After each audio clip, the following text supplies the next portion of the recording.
Good morning.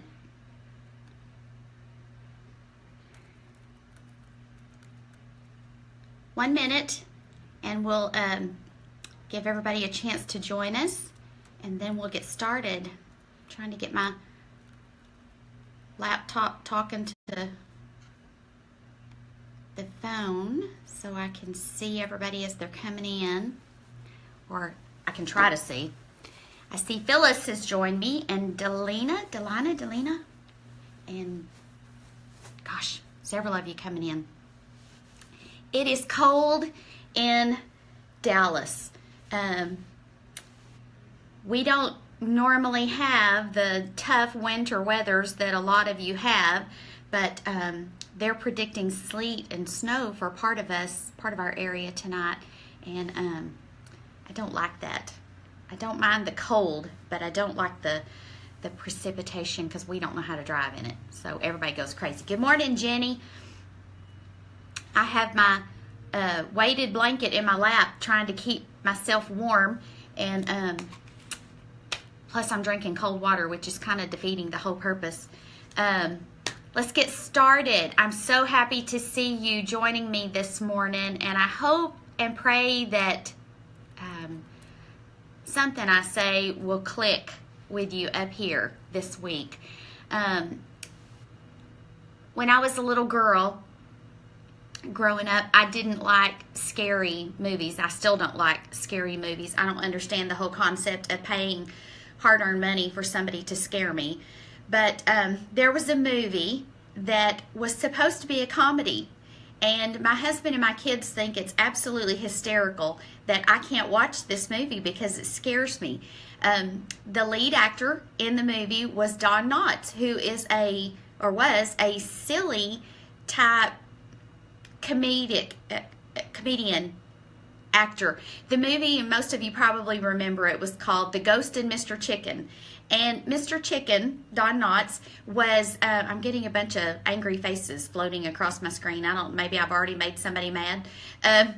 Anyway, he had to go spend the night in what they thought was a haunted house. And so it was the scary music, and then there's a scene in the movie when he walks past a painting of, I think it was a woman, and as he walked past, her eyes in the painting followed him. And then, a little bit later in the movie, he walks past and there's a knife stuck in her throat in the painting. And that movie absolutely terrified me. So my brother would watch it every year when it came on, and I would have to leave the room because it scared me so badly. Well, a couple of years ago for Christmas, my son bought the movie for me on DVD as a joke. And he even said, "Mom, I'll watch it with you." And it made me stop and think how silly to someone else that crippling fear for me was, because they could see it through clear eyes, and I was seeing it, I was trying to look at it through my fear. A lot of us on our Weight Watchers, our weight loss journey, our journey to health, we have a crippling fear. And I'm learning, and what I'm hoping you get from this today is when we give that fear a name and we face it head on, we take away the power of that fear to cripple us, to hold us back, to keep us from being successful. So that's what I want to talk to you about for just a few minutes today. Fear can be our captor.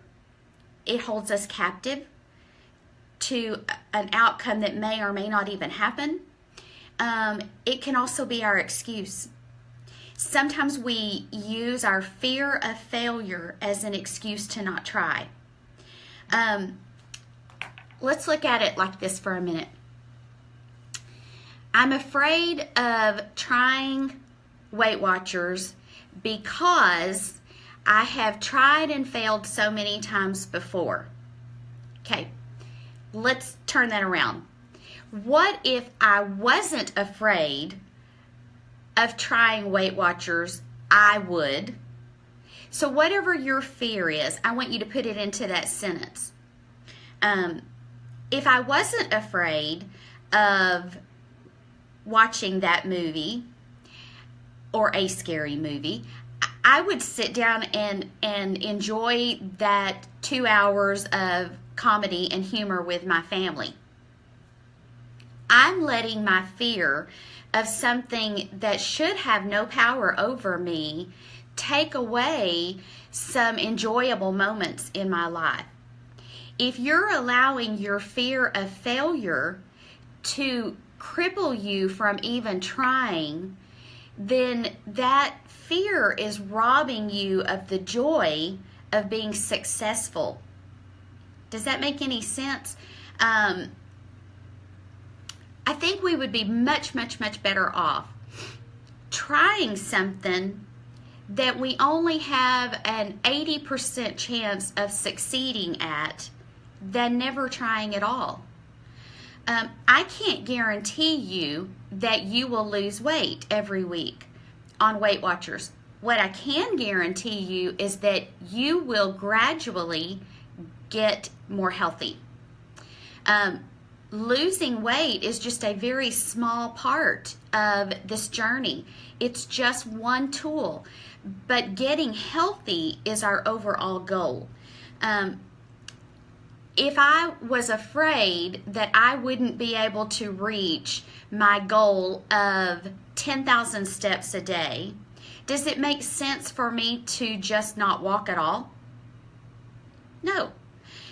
What I do is I walk as much as I can, and I do my best to get as many steps as I can in. If I don't hit 10,000 today, I don't take my shoes off and say, well, that's it, I'm not going to walk anymore because I clearly am a failure. I can't walk 10,000 steps. No, we do what we can, when we can, until we can do more. We can't let fear define us. The fact that I'm afraid of watching a silly comedy movie is just one teeny tiny small part of my personality, but it doesn't define me. I can't let fear of something that's not real overwhelm and dictate my life. We don't have basements in Texas, so my only experience with basements is movies. And in the movies, whenever somebody walks down into their basement, they play the scary music, and usually the lights are out, and they see shadows. And so I equate basements with a scary place. If I moved up north where I had a basement, I would have to overcome that fear, or there would be a huge part of my house that was not available to me. What I want you to do this week is give your fear a name. What is it that you're afraid of? Are you afraid of not losing? Are you afraid of acknowledging that you didn't lose this week? Are you afraid of not going to a class at the gym because you're fearful that the people there are going to be looking at you? What is it you're afraid of? Give it a name. Write it down. When you identify it and you face it head on, you take the power of that fear away from you. Okay, let's, for instance, you're afraid of going to the class at the gym and trying it because you're afraid that the people are going to look at you like you don't belong there. Let's take that apart. Okay, you have a membership just like they have a membership. So you have just as much right to be there as they do. You will find, if you haven't taken a class at a gym before, you will find that they're no more looking at you than the man in the moon. I have had that fear. I'm not a dancer. I have no sense of rhythm. I have very little coordination. So I wanted to take a Zumba type class, but I didn't go for years because I was terrified that I was going to look out of place. Everybody was going to be laughing at me. Everybody was going to be saying, oh, look at the lady in the back row. She sure shouldn't be here. You know what? I went, and what I figured out, if you gave me a test at the end of the class to describe the other people who were there, I couldn't have told you. I couldn't even tell you who was standing beside me on either side of me because I was so focused on what I was doing. they're not there to judge you. They're there to do the exact same thing that you're there to do, and that's to take the class and to better their health. So name that fear, get it out of the way, take the power away from it. Let's see. Hang on, I wrote a note down because I wanted to remember to tell you this. Okay. Failure means that we avoid trying because we're afraid of disappointment. Why? We don't want to look bad in front of somebody, right? Okay, so what is the result of that? We then look bad to ourselves. We feel shameful. So we let fear become shame. Take the power away from your fear. Just one thing you're afraid of this week. I'm not asking you to totally change your personality. I'm not asking you to go conquer Mount Everest this week, but I would like for you today to just think of one thing you've been avoiding because you were afraid. Write it down. Give it a name. Write down why you're afraid of doing it. And then below that, write what 2 or 3 things can you do this week to overcome that one fear. Conquer that one. And then once you've got that one in the books, conquer another one. Eventually, you'll tackle all of your fears, and then you'll go back and look at them and realize, I don't know why I was so afraid of that. It was not that big a deal. I could do it. So don't let fear dictate you this week. Redirect, refocus, and call it by name. Take the power away from your fear. Okay, let's see. Oh, Kim says, my husband's ex-wife is my Zumba instructor. I held my head up and walked in and done it. Good for you, girl. You know what? You conquered that fear. And so we allow our fear to have way too much power. We're afraid of the scale. We're afraid of the people working the scale. We're afraid they're going to think bad about us. We're afraid of the people standing in line that are, we let shame tell us that those people in line are looking at us, and they're not. They're battling the same demons you're battling. We're afraid of trying on a smaller size because what happens if it doesn't fit? Well, what happens if it doesn't fit? I've got a closet full of clothes, and they're all different sizes because all different manufacturers size their clothes differently. So try it. If it doesn't fit today, try it again next week, or try a different brand. But don't let those kind of things keep you down. They're not worth it. Don't give them that much power. Fear can motivate us, or fear can cripple us. So this week, I challenge you to let it motivate you. Somebody asked me if I was going to do some products and recipes and things again, and I hadn't done those in a couple of weeks. So I want to share with you one that we're doing this tonight for dinner, actually. I'm going to brown some, a pound of, or half a pound because it's just the two of us. I'm going to brown a half a pound of ground turkey breast with some taco seasoning. I'm going to use these Olay Extreme Wellness High Fiber Low Carb, I think it says, low carb tortillas. They're 1 smart point per tortilla, and these are good sized tortillas. I'm mixing this Rotel chili fixins in with the ground turkey, and I'm going to let it simmer on the stove until it thickens up, absorbs a lot of this flavor. Going to put that in the tortilla. Rosarita no fat traditional refried beans, 0 smart points. Going to put some of that in there. And then I'm going to load it down with lettuce and onion and tomato and a little bit of fat-free cheese and make a huge burrito that will be very, very, very low points and very filling. You just have to look around for brands. You have to read the ingredients. Let me give you an example. If I scan this can, it says 1 point for half a cup. Okay? If I look at the ingredients, there is nothing listed in these ingredients that has points. Nothing. The tomatoes have natural sugar, but there's no sugar added. Let me look at it again. I don't have my contacts are not working well, but I see nothing in this list of ingredients that has points. But either way, if it's 1 point for half a cup, I'm probably going to use a tablespoon of it per serving in my meat. So my dinner is going to be very, very, very low point, which doesn't mean that I'm going to not eat points today. It means I'm not having many points at dinner. So I will spread some points out throughout the day. Let's see. What time is dinner? Looks good. We eat about 6:30. Just let me know you're coming and I'll throw an extra one on. Where did I purchase the tortillas? Walmart. I have discovered ordering groceries online. I've done it for 2 weeks now and I'm absolutely in love with it because I can search for particular products that I don't have to walk around the store looking for it. I make my grocery list from my I make my meal plan for the week, then I make my grocery list from that, then I get on my laptop, order the food, I drive up, they put it in the back of my car. I don't even have to get out of the car. It also keeps me from impulse buying. I'm not tempted by all those things that I see in the store because I don't go into the store. I only buy what I need for my meals and then I'm done.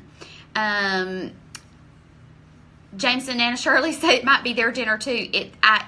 We've had it once before and it was great. My husband said we need to have that again, so that's what we're going to do. Let me check for some other comments. Sam sells those tortillas in double packs. Awesome. We don't eat them fast enough to buy huge quantities, but if you do, Teresa put scrambled eggs with 1 point Laughing Cow cheese. There's so many things you could do with this. You could cook them in your air fryer or bake them in the oven and make a tostito out of them. You could, I think Nana Shirley sprinkles them with maybe cinnamon and Splenda and spray, I can't believe it's not butter, and make a little dessert out of them. There's a lot you can do with it. Freeze them. That's a good idea, Teresa. I may have to do that. I don't have Sam's, but I have Costco, so I'll see if they have it too. Let's see. I think that's about it. I can't think of anything else I was going to tell you, and I didn't write anything else down. Those of you who are on our 45-day challenge, we're on day 15 today. If you haven't been with us from the beginning, we don't care. Jump in. If you don't jump in until day 40, that's okay. That gives you, 5 days of this challenge. It just is a way to keep us all motivated, to keep us all moving together, and I hope you're enjoying it. I'm certainly enjoying reading all of your posts. Let's see. I'm trying to look back and forth. Sharon says, how do you get your head right to start this? 99.9% is mental. It is. What you eat is so relevant, but how you get your head there determines whether or not you're successful. And honestly, what I tell people and what I had to tell myself is just do it. I don't keep food in the house that I can't eat without feeling guilty. I don't beat myself up when I do have a meal off plan. I just track it, own it, and move on. And if I didn't do extremely well today, then that's my goal for tomorrow. But I decided when I started back to Weight Watchers this last time, which was almost 2 years ago, that I was not going to quit. I was in it for life. And the longer it took me to reach goal and lifetime just meant I had to pay to go, but I wasn't going to quit no matter what. And so there were weeks that I gained. There were weeks that it surprised me, and there were weeks that it didn't. I knew it was coming, but I just owned those and kept going. Take it one meal at a time if that's what you have to do, until you can take it a half a day at a time, until you can take it a day at a time. Connect with people. Get your support system in place. Go to your meetings if you're one who attends meetings. Be involved. Be present. Hold yourself accountable. Write it down if you have to. I write out on Sunday afternoons what we're going to eat for the week. And so it's visible there in my kitchen.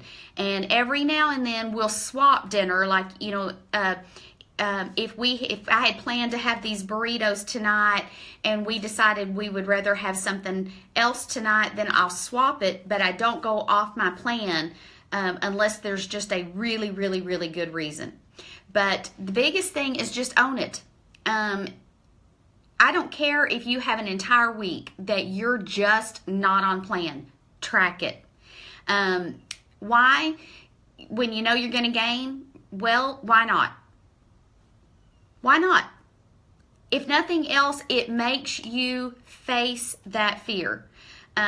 Gaining weight is no reason to throw in the towel and walk away. It's just an opportunity to reevaluate and say, okay, well, that didn't go so well. I had those meals.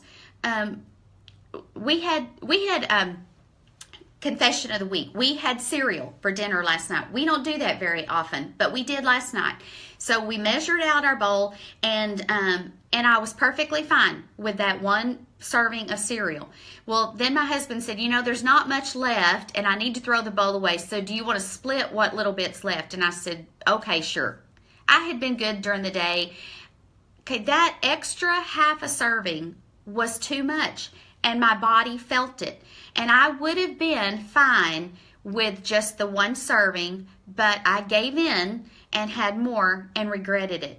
But I tracked it and I moved on. And today's a new day. So if you haven't been doing it, do it today. If you have to do one meal at a time, do that.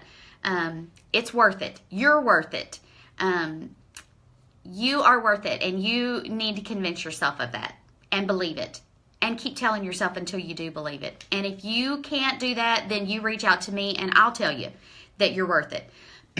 I think that's it. I've had you on here long enough. I hope it wasn't rambling today. I hope you'll face a fear. Seriously, get a piece of paper and write it down. Here's what you can write down. I'm afraid of blank because blank. And then underneath that, I want you to write, if I wasn't afraid of blank, I would, and then write down what you would do, and then do it, even if you have to do baby steps until you can believe in yourself. Have a wonderful week. Be kind to everyone, especially in the Facebook group. Somebody needs your kindness today, and you'll make a difference in their life, and it'll make you feel good. So have a great week, and I will see you later on the board. Bye, everybody.